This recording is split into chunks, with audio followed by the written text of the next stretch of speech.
The Jungle Book, The Story of Mowgli, 10-minute-long retelling, deep in the heart of the Indian jungle, where moonlight melts through the canopy like streams of silver, and every leaf whispers an ancient secret.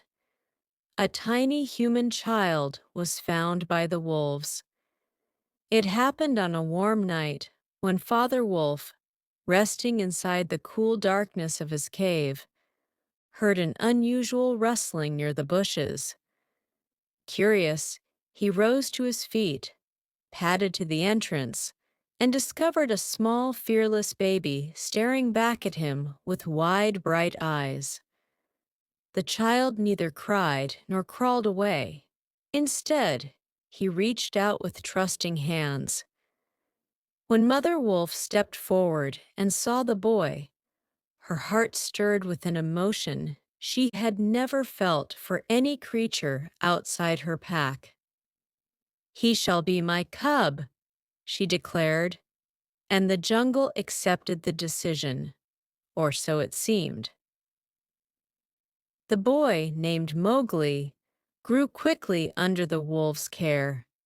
He learned to run with the pack, leap over roots, slide down steep hillsides, and listen to the hidden language of the forest. Bagheera, the black panther, sleek as midnight, often watched over the boy from the shadows. Bagheera understood the dangers the child would one day face, but also admired the courage burning within him. Baloo, the old and gentle bear, became Mowgli's teacher, instructing him in the laws of the jungle, how every creature had its right to live, how one must never kill for sport, how to honor the water truce during droughts, and how the pack stands stronger than any single beast. But peace in the jungle is always fragile. In those same shadows roamed Shere Khan, the great tiger scarred by pride and hunger. He hated man more than anything else in the world, for he feared the fire that men carried, the red flower that could bend the mightiest of beasts. When he learned that a human child lived with the wolves, he declared Mowgli his prey. "He belongs to me," the tiger growled, his voice echoing like thunder through the trees. "The man-cub will grow and bring fire upon us all." His return to the wolves' hunting grounds marked the beginning of a storm. The Pack Council gathered at the Council Rock under the full moon, where the fate of the man-cub would be decided. Many wolves were swayed by Shere Khan's fearsome presence and his promise of meat if they handed the child over. Yet before the tiger's influence could spread, Bagheera stepped into the moonlight, offered the wolves a freshly killed bull, and spoke in a calm but powerful voice. "By the law of the jungle, I buy the cub's freedom."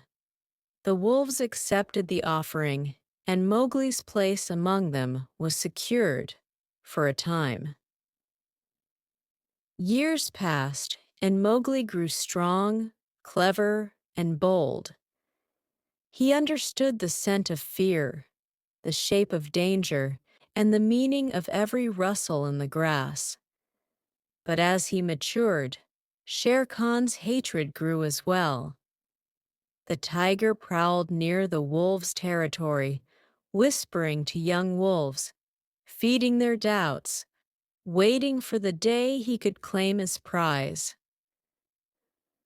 When drought struck the land and all creatures gathered at the Peace Rock to drink from the shrinking river, Mowgli saw the tiger for the first time up close. Their eyes met, one filled with cold fury, the other with a flame born of defiance. Trouble escalated when Mowgli was kidnapped by the Bandar Log, the lawless monkey people who chattered endlessly, obeyed no rule, and dreamed of being great without doing anything to earn greatness. They carried him through the treetops like a trophy, boasting about making him their king. Baloo and Bagheera rushed to rescue him, and with the help of Kaa, the mighty python whose eyes glittered like ancient jewels, they entered the crumbling ruins where the monkeys held Mowgli captive.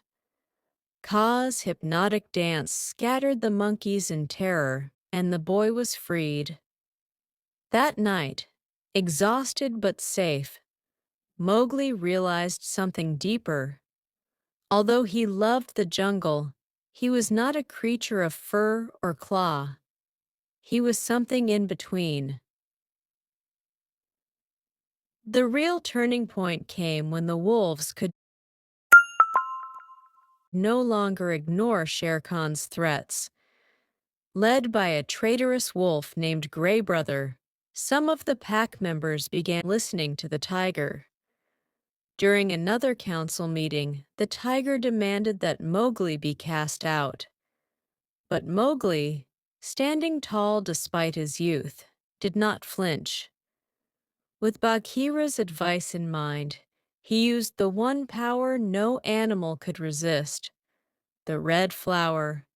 From the village nearby, he stole a pot of fire and brought it to the council rock. Flames flickered in the wind as every creature stepped back in fear. "Now you see," Mowgli said softly, "that I am of your world, but also not, and I will protect myself." He drove Shere Khan away temporarily, but the tiger would not give up. He lurked near the edges of the forest, waiting for the perfect moment to strike. Mowgli knew that a final confrontation was inevitable. When the battle finally came, it happened in the tall grasses near the riverbank. Using his knowledge of the land and the help of the buffalo herd, Mowgli outsmarted Shere Khan, driving him into a narrow gorge. The herd thundered down like an avalanche. Dust rose, the earth trembled, and the tiger's roar was swallowed by the stampede. The jungle grew quiet. Though victorious, Mowgli understood that his place among the wolves had changed forever. He was no longer the helpless man-cub they had adopted, nor fully a wolf who could remain by their side. Bagheera and Baloo walked with him to the edge of the jungle where the village lay, glowing with warm lights. People gathered around fires, laughter rose into the air, and for the first time in many years, Mowgli saw others like himself.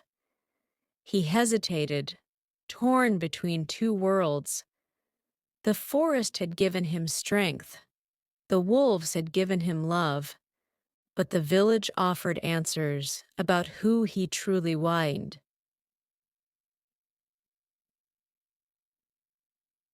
With a final embrace from Baloo and a proud nod from Bagheera, Mowgli took his first steps toward human life.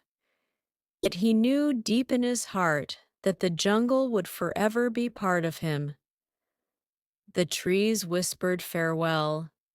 The wind carried the scent of old memories, and somewhere in the distance, the wolves howled, not in sorrow, but in honor of the boy who had become both man and legend. And so, Mowgli walked into the future, carrying with him the wild wisdom of the forest and the courage of every creature that had shaped his journey. The Jungle Book, The Story of Mowgli, 10-minute-long retelling, deep in the heart of the Indian jungle, where moonlight melts through the canopy like streams of silver, and every leaf whispers an ancient secret. A tiny human child was found by the wolves. It happened on a warm night when Father Wolf,